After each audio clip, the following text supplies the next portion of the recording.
Exclusivo, o cerco da Polícia Federal a um grupo de extermínio no norte do Brasil. Empresários, testemunhas e até autoridades entraram na lista das pessoas marcadas para morrer. Nossos repórteres acompanharam a ação que desmontou a quadrilha suspeita de dezenas de execuções.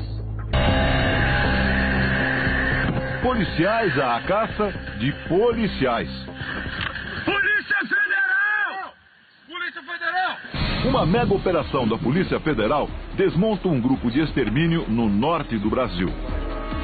Entre os líderes, policiais militares que agiam sempre da mesma forma para executar as vítimas. Eles ficaram conhecidos como os assassinos da moto preta. Isso porque usavam uma moto, 2 homens de capacete e muitos tiros.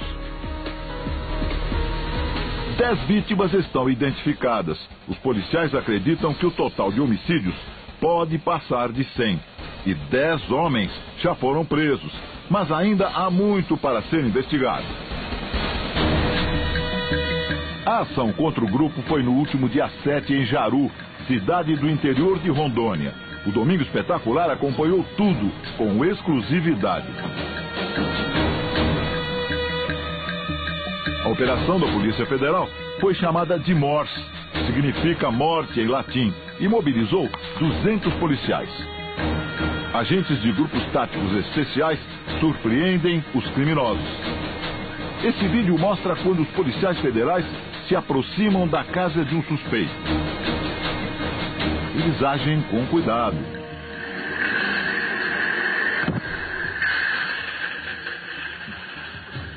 Polícia Federal! Aos poucos, cercam a casa. Bora, passa rápido, passa rápido. Passa rápido. Lá dentro está o suspeito. Polícia Federal! Levanta a mão!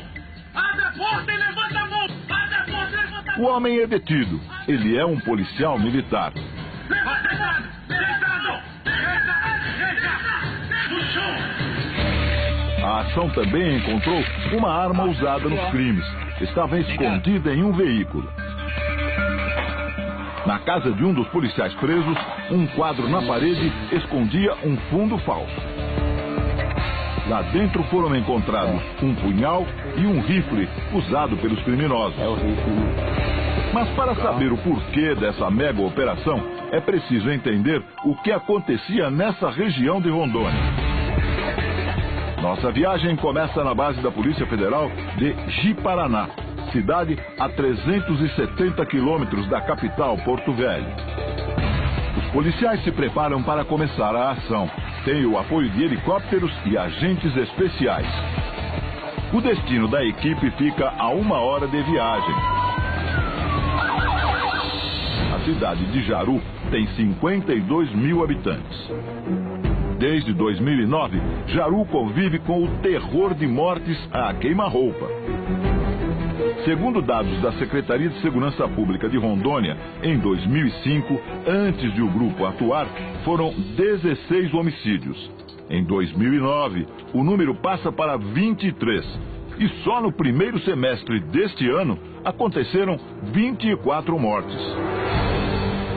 Segundo as investigações, o grupo criminoso começou as execuções para fazer justiça com as próprias mãos.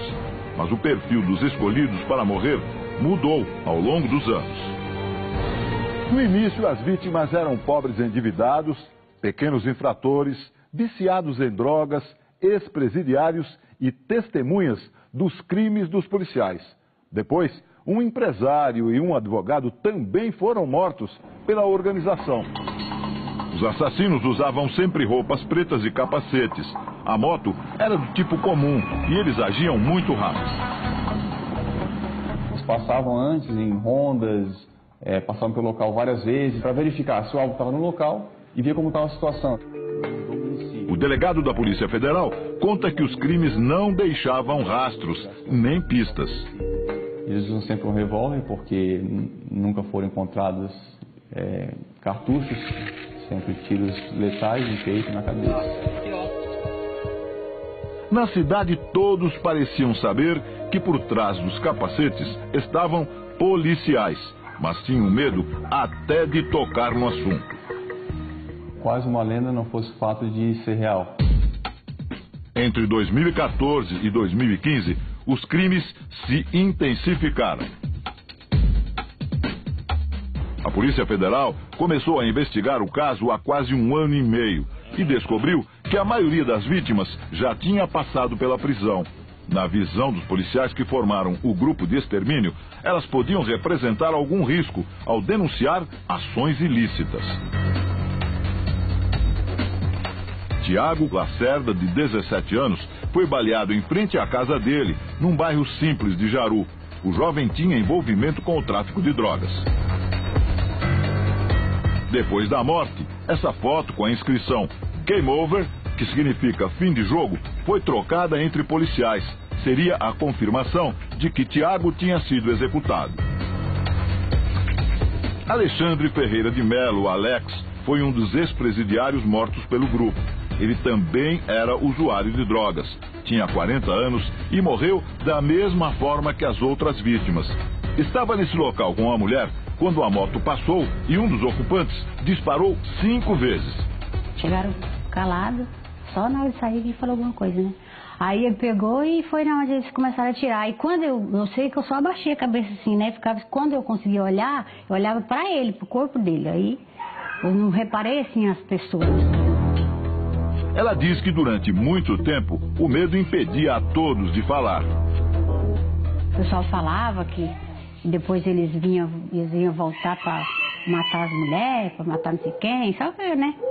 Aí só que eu, na hora assim dava um medo, mas depois eu pensava, mas seja o que Deus quiser, né?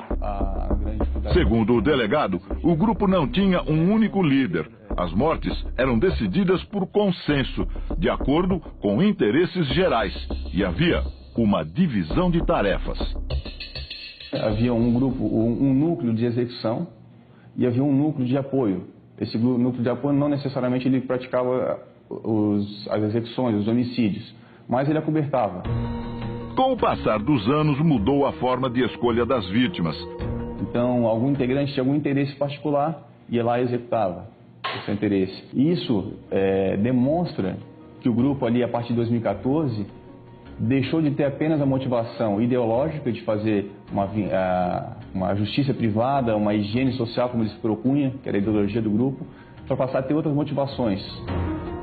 Essas imagens de câmeras de segurança mostram pela primeira vez a moto com os criminosos em ação nas ruas de Jaru. Eles estavam a caminho de mais uma execução, desta vez à luz do dia. Os dois logo param em frente a um movimentado restaurante da cidade. O garupa, vestido de preto e usando capacete, desce e entra no restaurante. O lugar estava lotado. Lá dentro, ele atira na direção de uma mesa onde estão 2 homens. O garimpeiro Alessandro Rigato era o alvo e morreu na hora, com tiros na cabeça. Ao lado dele estava o advogado Carlos Arthur Vonderborg. Ele também foi atingido no peito. Chegou a ser socorrido, mas não resistiu.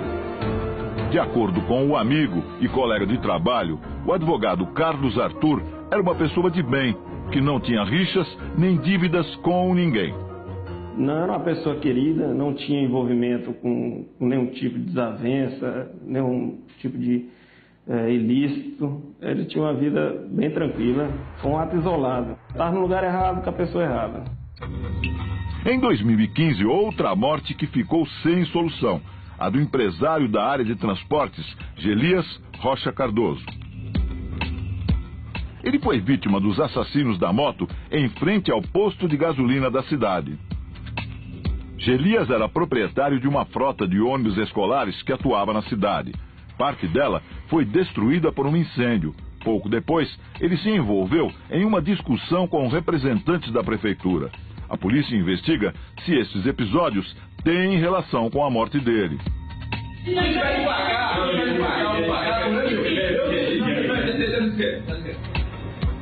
A tática do grupo também incluía a intimidação das autoridades que poderiam investigar o grupo de extermínio. A casa de um promotor e a de um juiz foram alvejadas pelo grupo. Nenhum deles quis dar entrevista. Mas segundo esse outro promotor da cidade, a ação foi planejada para intimidar. No dia que aconteceu esse atentado, recentemente, coincidentemente havia acontecido uma audiência no fórum com algumas dessas pessoas investigadas, não todos, envolvendo um processo contra eles. E aí aconteceu esse atentado, foi durante a madrugada. Nas gravações telefônicas autorizadas pela Justiça, é possível perceber como os policiais planejavam os ataques às vítimas. Falei pra você que esse homem não vale nada. Terça-feira nós vamos sumir aquela p e pronto. Tem que tomar providência. Não, moço, terça-feira é ir pra lá e assumir, acabou, deixar o bambu gemer, dá onde der. A Polícia Federal descobriu também que o grupo criminoso tinha a participação de pessoas da cidade, incluindo um jornalista. O jornalista mantém uma página na internet sobre notícias de crimes na cidade. Um dos sócios do site era um policial militar. As reportagens publicadas quase sempre amenizavam a ação dos criminosos. O jornalista e o sócio policial aparecem juntos nesse vídeo, durante a prisão de um homem. Veja que o jornalista está com um capacete e um celular na mão. Ele grava o preso que entra no camburão. O policial militar que conduz o preso é o sócio dele, Jair da Cruz Ferracini.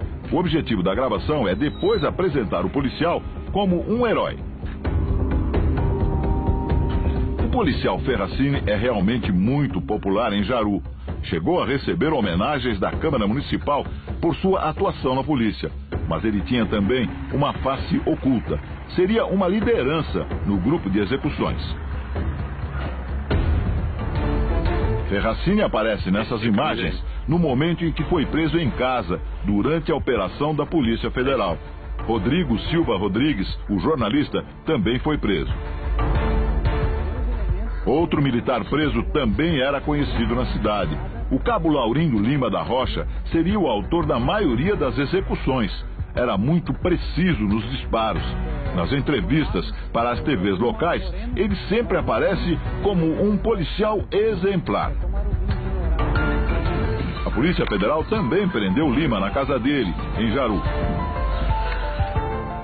A precisão dos disparos efetuados foi uma das pistas consideradas pela Polícia Federal. Segundo o delegado, os tiros certeiros eram dados com as duas mãos. É porque a polícia tem um padrão. Quem não tem treinamento não utiliza as duas mãos e não utiliza da forma que era utilizada.